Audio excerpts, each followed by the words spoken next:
Pagan Coffee Talk. If you enjoy our content, please consider donating and following our socials.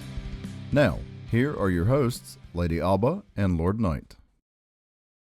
So today we have another question. This one comes from Daniel Mann. I did not make note of where he's from, but Daniel asked, I would like to hear you talk about the relationship between physical, mental, and spiritual health. Okay. All right. I mean, I think it is something we've touched on here or there. Right. Throughout the podcast. I know it's something we touch on in our lecture series all the time. And again, it is a stable concept between in the occult. And... Yeah. I mean, we always talk about having your house in order. Yes. So really, what's your house? What does that mean? Your mind, your thoughts, you. Yeah. Your physical self, your emotional self. It's control, but control seems like a strange word. It's awareness. I always go to Henry David Thoreau and Walt Whitman and those guys. You know, it's know thyself. Yes. Yeah. And I remember once, I think you summed it up the best. We were visiting a sister group in Greenville, South Carolina. It was Lord Lou's group. Yeah. And you were asked, you know, ultimately, what's the point of teaching? What is it that you hope to gain? And you just said it's to help people be the best version of themselves. Yes. That's it. That's it. There's no other agenda inside of craft. And really, it should be that way for most religions and spiritual pathways. So yes, your physical, mental, and spiritual health are all wrapped up into that. It's being the best you that you can be. So what does this mean? We don't avoid. But we recognize there's a connection between these two. If you're... Three, yeah. Yeah. In other words, if any of these are out of whack with one another, you're going to have disease. Well, absolutely. It also makes me wonder, and I've long said this, you know, the idea of the triple, right? The triple goddess, the triple god, the Christian version of the Trinity. Right. Is this not really it? Yes. Is this not what it actually is, right? Oops. Yeah. I mean, if we look at modern mankind, yes, spiritually, right? It's your physical, your mental, and your spiritual coming together to be whole.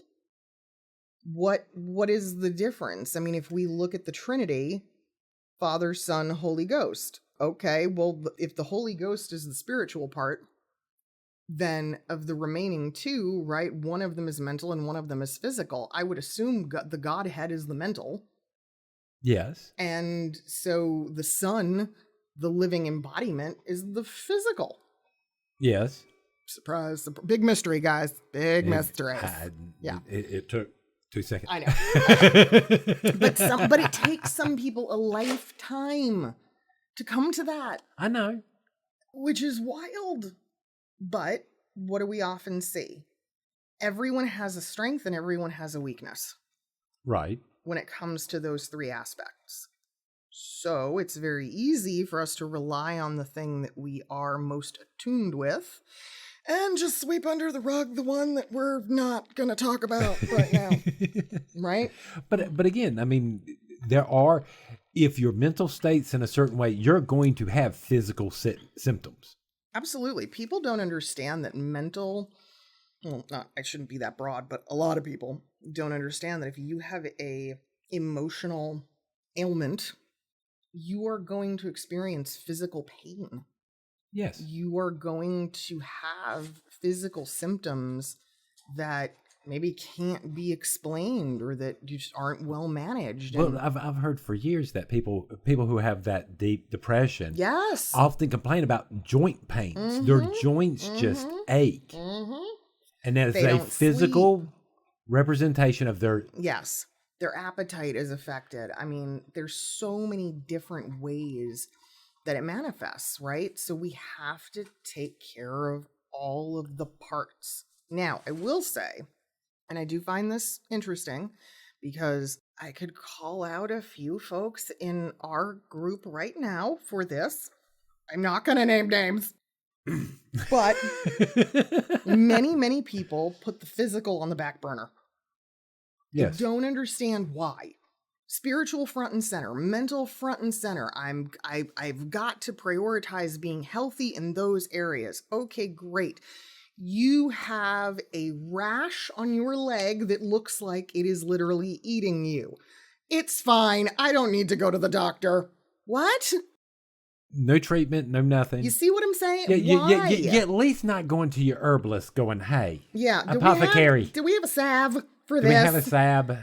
I don't. I mean, we have apothecaries if you don't want to go to a doctor. We have so many possibilities, but it's very easy. Again, societally, I think part of what's happened there, the physical stuff, right? Think about how far we've come. It used to be, it was a need, a very deep-rooted, spiritually connected experience to seek out the healer. Right. To go to the people that could fix or help you with physical ailments. You did not ignore them. And I think one of those reasons is because back then, if you did ignore them, you died. Right. You couldn't ignore an infection. You died. Well, again, these spiritual healers, they do more than just heal the body. Absolutely, absolutely. But what I'm saying is people were more apt to say, oh, well, that cut looks a little deep. I should go see the healer. Right. Versus now, they're not healers, right? This is now, it's like they're the people in the white coats. It's a laboratory. It's a science experiment. It's, it's big pharma and it's And again, then there's this price tag attached to it, which you're debating in the back of your head. Do I really afford to have this? Yes. Yeah. It's no longer, what do I owe you? Well, bring me a pie. It's no longer something. Bring me eggs for the next 2 weeks or something. It's much more intense. And so we avoid. People don't want to go to the doctor. They don't want to discuss things. But again, the longer we hold it off, the worse it gets. It affects us elsewhere. So I do find it funny. I think modern man is interested all about the spiritual wellness and the mental wellness, but physical, we're just like, whatever. Don't get me wrong. I mean, just going out for a walk. Yeah. And it seems like there's a lot of all or nothing when it comes to the physical side, meaning, you've got the people who obsessively prioritize physical, gym rats, that sort of thing. Or it's just like, well, I'm just going to sit here. It'll be all right. And again, it's the ignoring.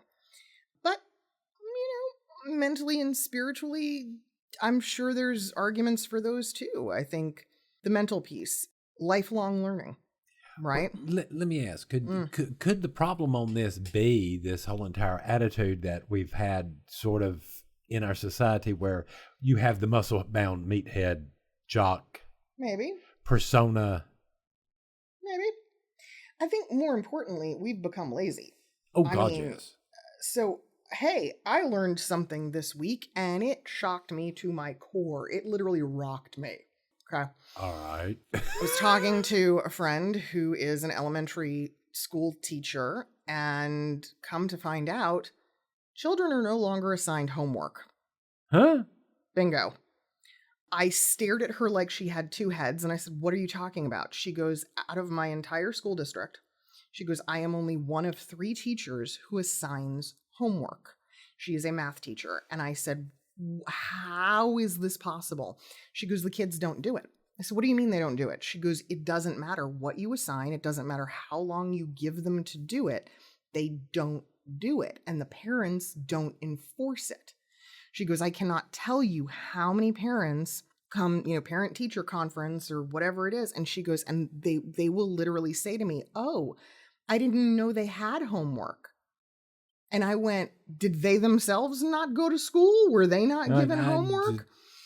Yeah, so this is what's going on. And I'm going, if children are not being given homework, how in the effing fuck do you expect them to grow up to be dedicated adults I've seen school systems saying that they're no longer requiring math and certain Yes. other, and this makes no sense to Yes, me. we have become, this is harsh, but I mean, we have literally become a disciplineless society. Kids are not taught basics anymore. I'm sorry. If you're not teaching other kids math, so people like me who were in special ed don't feel bad, don't worry about us. We're fine. But to your point that you just said, that is fascinating, because I will sometimes encounter adults who say things to me like, "Oh, I don't read. Like, why would I want to read a book?" And I go, "I have a friend who's dyslexic and he reads. What the fuck is your excuse?" I'm like, "Are you kidding me? What do you mean? Well, I'm not going to read a book." Like, because again, it's the homework theory. Like, what do you mean I have to put in Extra that effort? And I'm just appalled when I hear people say that. But this is very common now. And I'm going to put it this way, and I'm trying my best to be nice about this. Don't be. All right? Being dyslexic, y'all don't understand. I would give my left arm. Mm-hmm. All right? And I'm left-handed. To just be able to be able read. to do a fraction of what in the world y'all just do. Yeah. And you pass it up to do. Well, I mean, you don't know how bad that makes me want to. Well, listen, on behalf of the non-dyslexics, I can tell you that is because if you were given that ability, we would be in big trouble. Because you are already too smart for your own damn good. I don't want to know what would happen if, you were at full capacity, so to speak. It's very interesting to see how we have become lame to stuff like that. We talk about it in craft, right? Why are we here? To learn, to continue to learn infinitely for as long as we can, as much as we can. Don't stop. Right. Why would you? At what point do you go, "I'm done. What? We're never done. There's no such thing." But I do see it. I see it with my friend group now, how as people get older, they're, technophobes and, I don't want to learn that new thing. Why? What are you, what's the drawback? Yeah. It's very, very bizarre. So we constantly have to cross-reference that and check that and go, wait a minute, what are we doing? So are you trying to tell me I'm the freak because if you go to look at my YouTube videos, search, it's going to say how to grow, how to make. Yeah. You mean it's not porn? I don't mean that against you. I'm being serious, because most men, it's porn. Or it's stupidity, right? It's like videos of people getting kicked in the crotch. Yeah. Mindless entertainment becomes the focus, not education. I know. That just breaks me in so many places. Yeah. But I see it again with the children that I've been exposed to. Yes, it is a common thing that we're seeing over and over, where there's no discipline anymore. There's no expectation anymore. And that is a very scary idea, because how do we develop or instill in younger people that desire to continue to learn and grow if, when they're very little, we're not introducing them to those ideas? Me and Lord Oswin was here the other night, and I played that video I sent to you about people being praised, saying that you're smart versus being praised for the effort. Yes. That's a very good point. Absolutely. Because this seems like that's feeding into this. Yeah. Oh, definitely. But it's interesting, okay, because so I have a friend who has 2 kids and one is special needs. Right. The non-special needs child is the one who, like his peers, like even from his parents, right? He's the most likely to go, "Oh man, I gotta go to school tomorrow," right? He doesn't want to go. His sister is like, "Fuck yeah, school!" She loves it. She wants to go on weekends. She wants to go, right? And her mother is like, honey, we don't have school today. This kid's dressed and ready to go. And she's like, Mom, what do you mean? School is the shit, Mom. And it's so funny to see that dynamic. Right. The special needs kid is the one who's all about it. Like, teach me stuff. Teach me stuff. Yeah. What is wrong with us? It's a problem. And then, of course, the emotional side, which, as I've said many times, I think we've said it repeatedly throughout this, therapy good. Yes. Yeah. Therapy is not a bad thing. You learn about yourself. People see it as this scary, like, oh, you're going to pick me apart and tell me what I've done wrong. No, they're not. A good therapist is never going to say, well, you did this. They're not going to judge you. That's not what they're here for. Most good therapists, I don't think, say too much. They definitely don't judge. No, they don't. No. If your therapist judges you, leave. That's not the therapist for you. I think they beat that out of them the first year. Yeah. Simple. They are there to make you think. Yeah. They're there to suggest. They're there to say, hey, why don't you try blank? They're not there to fix your problems. No, they're like a coach. Yes. They're a coach and a guide, and no, they're not there to fix anything. I cannot tell you how many times I have heard from my own therapist and also from psychiatrists and from doctors, you did the work. Right. You put in the effort. You did this. I am glad that I was here to help, but ultimately, you did it. Right. And that's really the key. And I mean, emotional work is not easy, and that's why we try to avoid it. And I mean, look, we all have things that are not great, right?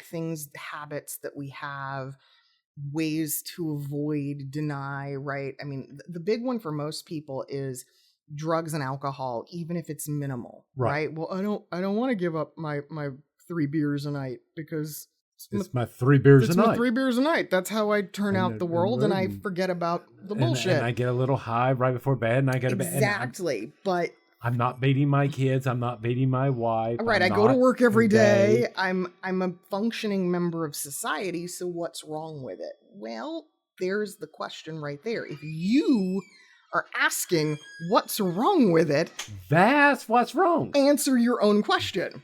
Why do you feel guilt? Why are you concerned about it? Why is there that underlying? Because chances are whatever's making you need those 3 beers is not being dealt with. Right. So, yes. And that's what a therapist ultimately does. They go, let's explore it. Let's figure it out. Let's look at what that is. Why do you feel the need to disconnect and to escape like that so regularly? So, yeah. Often. So, we've talked about how to improve the physical. We've talked about how to improve the mental through meditation, therapy, and all that. How do we improve? Well, that's the emotional. How do we improve the spiritual? Yeah, that's a fun one. I have to ask. I mean, I think it's done through meditation, ritual, through doing those practices, doing a daily meditation, if that's what you want to do. Spiritual improvement, like anything else, is up to the individual. Do they need it or feel that they don't need it? Also, what is it to them? Right. For some people, spiritual growth comes from a group book club or Bible study or, those kinds of things. Great. For other people, it's a walk on the beach. You have to explore your options and find what works for you. Yeah. And every once in a while, I think, you do meet people that are like, I don't think I have a big void in my life spiritually. Okay. All right. That's fine. There's nothing wrong with not feeling like you need to do something. I think it's funny because some people feel guilty. Like oh yeah. Welcome to being raised Catholic. There's guilt, right? Like if I'm not seeking God, if I'm not trying to better myself spiritually, I feel guilt. You should feel guilt. Right. How dare you fail? Exactly. And so it's so interesting how that happens. And then there is a point where sometimes you kind of forgive yourself and go, why can't I commune spiritually right here, right now, and not worry about it? Yeah. Especially when you're talking about Catholic Christians. Isn't that a personal relationship? Oh, I'm just saying. You would think. Now you can tell who was raised Baptist and who was raised Catholic. Absolutely. You would think. But remember, we put people in tiny little boxes and tell them to spill their secrets to the man behind the curtain. We are living in Wizard of Oz every time you step into a Catholic church. So I don't understand. It's true. You get in the little box. Go in this little box and tell this man all your secrets. What? No. You know what? I think if I was raised Catholic, I would have been doomed. I cannot tell you as a child how many times I lied by omission in confessional, right? Because that's the loophole. I'm not lying. I just didn't tell you. Right? And there's even guilt in that because I didn't confess my sin to God. God already knows my sin. Who gives a shit? He's fine with it. He didn't strike me down. It's cool. So now you've been hanging out with the Baptists too long. I've been hanging out with many things too long. Good grief. Don't even get me started on my Jewish friends. They're like, guilt, here, eat a matzah ball. Shut up. What are you worried about? Eat something. Anywho, well. Did we actually answer a question? I don't know. We explored it. That's how I look at it. I'm not here to answer anything. I just explore it. I don't know. But let's refill our coffee and tackle the next topic. All right. Thanks for listening. Join us next week for another episode. Pagan Coffee Talk is brought to you by Life Temple and Seminary. Please visit us at lifetempleseminary.org for more information, as well as links to our social media: Facebook, Discord, Twitter, YouTube, and Reddit. We travel down this trodden path, a maze of stone and mire. Just hold my hand as we pass by a sea of blazing pyres. And so it is the end of our days, so walk with me till morning breaks. And so it is the end of our days, so walk with me till morning